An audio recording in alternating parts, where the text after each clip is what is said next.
සුබ දවසක් යාළුවනේ. ඔසිස් ඇග්‍රෝ YouTube channel එකකින් ඔයාලට අරන් එන අලුත්ම දැනුම දෙන්න හදපු channel එකක් තමයි මේක. ඉතින් අලුතින් මම පටන් ගත්තේ මේ channel එක. බ්‍රොයිලර් පාලනයට අවශ්‍ය සියලුම මං දන්න දැනුම ඔක්කොම ඔයාලට කියලා දෙන්න තමයි මම බලාපොරොත්තු වෙන්නේ. ඉතින් දිගටම අපිත් එක්ක එකතු වෙලා channel එක subscribe කරලා අපිත් එක්ක දිගටම එකතු වෙලා ඉන්න කියලා ආරාධනා කරනවා. මේ තියෙන්නේ යාළුවනේ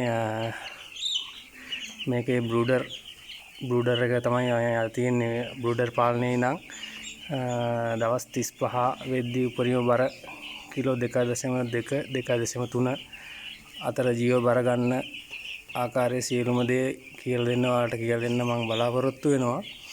ඉතින් අදට මේ ඔයාලට පේන සත්තුන්ට දවස් 2ක් වෙනවා. බ්‍රූඩර් එක පළවෙනිටම බ්‍රූඩර් එකකින් වෙන්න ඕනේ මොනවද කියලා ඔයාලට මම කියලා දෙන්නම්. බ්‍රූඩර් එකකින් වෙන්නේ යාළුවනේ ඉස්සෙල්ලාම අපිට බ්‍රොයිලර් පාලනයේදී අපිට ඉස්සෙල්ලාම හම්බෙන්නේ දිනක් වයස ඇති පැටව්. ඉතින් දිනක් වයස ඇති පැටව් ඔයාලා කොහොමද දන්නවා මව් කිකිලියගේ උණුසුමේ තමයි ඉන්න ඕනේ. නමුත් දිනක් වයස ඇති පැටව් ගොවීන්ට ලබා දුන්නට පස්සේ මව් කිකිලියගේ උණුසුම එයාලට ලැබෙන්නේ නැහැ. ඉතින් ඒ උණුසුම අපිට දෙන්න තමයි බ්‍රූඩර් එක කියන එකෙන් අපි කරන්නේ. දැන් බොහෝ වෙලාවට සෙල්සියස් අංශක මුල් දවස් 2 නැත්තම් මුල් දවස් 3 දී විතර සෙල්සියස් අංශක 33 34 අතර උෂ්ණත්වයක එයාලට තියෙන්න ඕනේ.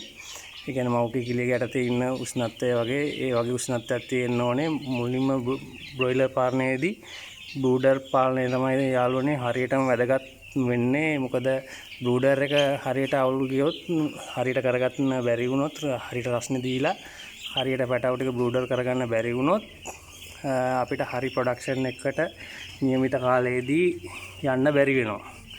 ඉතින් එහෙම වුණාම තමයි ගොඩක් වෙලාවට පාඩු සිද්ධ වෙන්නේ. මරණ ප්‍රමාණය වැඩි වෙනවා, සතා හැදෙන ප්‍රමාණය අඩු වෙනවා. එතකොට කෑම ඒ කියන්නේ අපි කොච්චර සමහරලාට කෑම වියදම වැඩි, සතාගේ බර එනවා ඒ નિયમિત කාලයට දින අඩුයි. ඉතින් ඒ වගේ වෙද්දි තමයි පාඩු සිද්ධ වෙන්නේ. බ්‍රූඩර් එක හරියටම කරගන්න ඕනේ සාමාන්‍යයෙන් මුල් දවස් 2 දී 3 දී 34 සෙල්සියස් අංශක 34 33 අතර කාලයේදී ඒ වගේ උෂ්ණත්වයක් තියෙන්න ඕනේ රැයට දවල්ට දෙකේටම.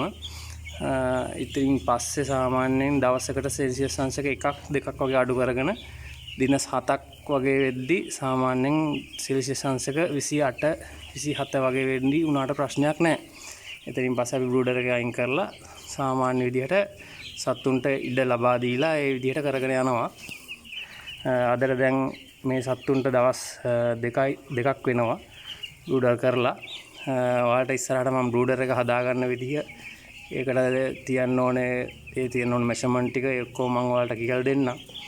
ඉතින් දිගටම ඔසිස් ඇග්‍රෝ YouTube channel එකත් එක්ක එකතු වෙලා ඉන්න ඔයාලට ආරාධනා කරලා තියෙනවා. ආරාධනා කරනවා ඉන්නවා. හරි ස්තුතියි.